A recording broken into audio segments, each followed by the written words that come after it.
Hej første dag. Jeg håber, I har haft en dejlig weekend og er klar til anden uge af vores hjemmeskole. Ligesom jeg sagde sidst, så savner jeg rigtig meget den helt almindelige måde at gå i skole på. Jeg savner rigtig meget at være over i vores klasse, og jeg savner at være sammen med jer. Altså på en anden måde end det her, hvor jeg sidder og snakker til jer. Men jeg savner at det her med at kunne ses og give en krammer og alle de her ting, som vi er så gode til i vores klasse. Det glæder jeg mig meget til, vi kan igen. Nå, men den her uge, den byder også på lidt forskelligt, ligesom sidste uge. Og det første vi skal, eller det er ikke det første, men i matematik i hvert fald, det er, at vi skal have fat i vores kontekstbog. Så hvis man ikke har den liggende lige ved siden af sig selv, fordi man måske allerede har set, at det var den, vi skulle arbejde i nu, så sætter man lige mig på pause. Bum. Og så går man lige over og henter bogen, så man er klar. Og imens, så gør jeg ligesom, hvor jeg lige sætter mig selv ned i hjørnet, fordi ellers så kommer jeg mit ansigt til at bare fylde det hele. Hvis man så undrer sig over, at det ser underligt ud af, hvor jeg sidder, så er det altså fordi, jeg sidder nede i en kælder og arbejder. Jeg sidder nede i min kælder og arbejder. Det er garanteret også nogle af jeres forældre, der gør. Altså sidder nogle mærkelige steder, når man skal arbejde. Sådan er det lige nu. Godt. Nå. Men sidste gang, der hørte I jo en familietalhistorie om hvem der stod på bussen. Eller ikke hvem, men hvor mange der stod på bussen. Og I lavede side 66 og 67. Det handlede jo om plus. Og det bliver det ved med at gøre. Vi er jo snart færdige med den her bog. Så er der faktisk en bog mere, som I får, når vi ses igen. Så de sider, vi skal arbejde med i dag, det er side 68 og side 69. Og vi gør ligesom vi plejer, med lige at finde ud af, hvordan man egentlig skriver 68, men også hvordan man kan tegne det, hvis man nu havde spillet monster, for eksempel. Og jeg gør lige sådan her, fordi så kan jeg tegne. Godt. Så det jeg vil have tegnet, det er altså det tal, der hedder 68. Igen, hvis jeg havde spurgt jer, så ved jeg så, at jeg har rækket hånden op, fordi I ved godt, hvor mange tier-stænger der er i tallet 68. Nu gør jeg det her. 1, 2, 3, 4, 5, 6. Der er 6 tier-stænger, fordi der står et 6-tal på tiernes plads. Nå, hvor mange ensomme enere ligger der så? Så kigger vi på enernes plads. Der ligger 1, 2, 3, 4, 5, 6, 7, 8 af de ensomme enere. Hvis man havde spillet monster, så havde man altså kunnet samle 6 tierstænger, og så havde der ligget 8 kuber tilbage, når man skal lave tallet 68. Det er altså den side, I skal slå op på. Så det gør I.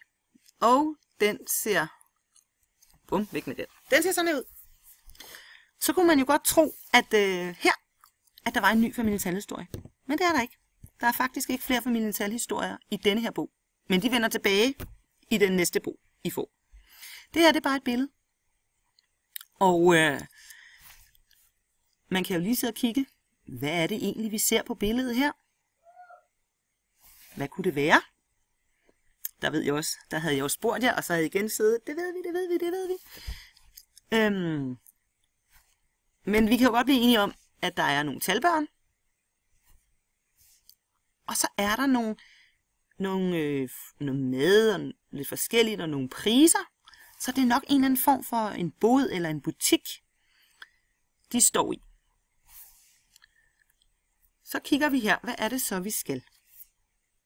Og jeg tror, det kan I nok godt regne ud. Men for en sikkerheds skyld, så hjælper jeg lige, hvis der er nogen, der har brug for det.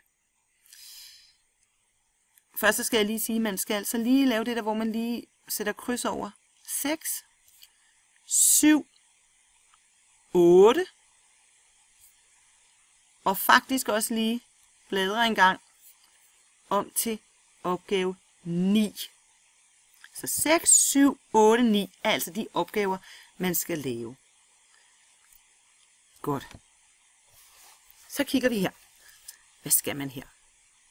Hvad koster det, står der. Så står der, du køber i alt. Og så er der nogle penge her. En 1 krone, 2 kroner, 5 kroner og en 10 kroner. Her er et billede af en is og en banan. Hvis jeg skulle købe det, så bliver jeg jo nødt til at finde ud af, hvad koster tingene. Heldigvis, så har de jo sat priser på det op i butikken. Gør det jo noget nemmere. Så kan jeg se, at en banan koster 4 kroner, og en is koster 7 kroner. Det vil sige, at jeg skal finde ud af, hvor meget jeg skal betale for at købe en is og en banan. Jeg kan tage min taltavle. Jeg kan også bruge talrækken, som er, det kan I ikke lige se her inde i min skærm, men der er jo jeres talrække i jeres bog. Kan jeg sidde og sige, nu starter jeg på 7 for eksempel. Og så hopper jeg 1, 2, 3, 4 frem og lander på et tal. Der er også nogle af jer, der tæller og siger 7 fingre. Tæller 4 frem, så når vi jo lidt højere end 10. Så må man tælle lidt mere. Og man kan også gøre det, hvor man har nogle Lego-klodser liggende. Ligger 7 i den ene bunke. 4 i den anden bunke. Hvor mange har man så i alt?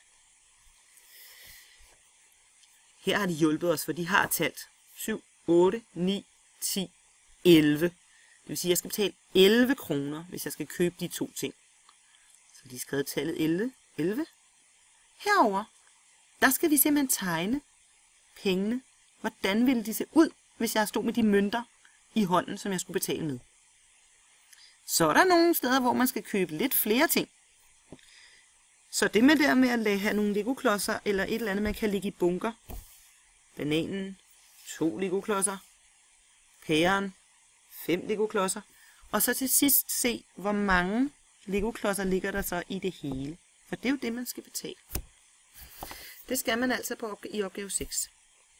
I opgave 7 herover, der står der, køb for 20 kroner. Det vil sige, den her punkt, det kunne være min punkt, der har jeg 2 tiere, 20 kroner. I den her har jeg 1, 2, 3 tiere, 30 kroner. Så skal jeg sidde og tænke på, hvad kan jeg købe for 20 kroner? Jeg må ikke handle for mere end 20 kroner. Så må jeg måske prøve mig lidt frem. Det kan være, at jeg prøver at sige, at jeg køber ja okay, man kunne også sige et stykke pizza, men det kunne godt være, at man skulle prøve at sætte flere ting sammen. Måske en hotdog. Så kunne jeg prøve at sige, kan jeg så også købe en cola? Så kunne jeg måske prøve at tælle 12 på denne pris, og 9. Det kunne være, at det blev for meget. Det har jeg ikke råd til. Så må man prøve at se, hvad kan jeg altså ellers købe? Og det samme herover. Hvad kan man købe for 30 kroner? Hernede i 8'eren, der står køb for, en streg, kroner. Det er jo sådan en opgave, hvor man selv må bestemme, hvor mange penge man har at handle for. Jeg siger med det samme. 0 kroner. Det er lidt kedeligt. Man skal altså vælge, og 1 krone duer heller ikke, for der kan man ikke købe noget. Man skal altså lige have lidt flere penge i pungen. Og det samme herover. Vælg, hvor meget I vil købe for. Og tegne tingene. Godt. Så det sidste opgave her. Bladrer lige. Godt. Her. Der kigger vi. Så står der find mønstre i plustavlen. Hvis vi kigger her på sådan en plustavle, så er det simpelthen, de har sagt. Der står plus der. Det vil sige, at tallene skal plusses med hinanden. 1 plus, så ser man ligesom, hvor mødes de her to henne. 1 plus 1, det bliver 2, der havde de hjulpet os. Her så går vi til næste felt. Vi er stadig i den række, hvor der står 1. 1, og så står der plus. Hvor rammer vi? 2. Kan jeg vide, hvad tal der så skulle stå der. Og det næste. 1 plus. Og så videre. Herover med farverne. Det må man gerne. Altså sidde og farvelægge de rigtige farver, så de kommer til at passe med plusstykkerne. Det behøver man ikke. Man må godt bare lave den der med at plusse tallene og sætte det ind i skemaet her. Godt. Ved I hvad? Det ved jeg. Det kan I godt. Og ellers, hvis I nu går i stå i en opgave, så hop ind på det her klip igen. Og så kan det være, at I lige skal høre, hvad var det nu lige, man skulle i den opgave? Hvis nu jeres forældre sidder i møde eller et eller andet. De har jo også et arbejde. Så kan man lige hoppe ind og høre mig igen. Ellers så tænker jeg, at det klarer I. Jeg ved, I er så mega dygtige. Godt. Ved I hvad? Vi ses i morgen.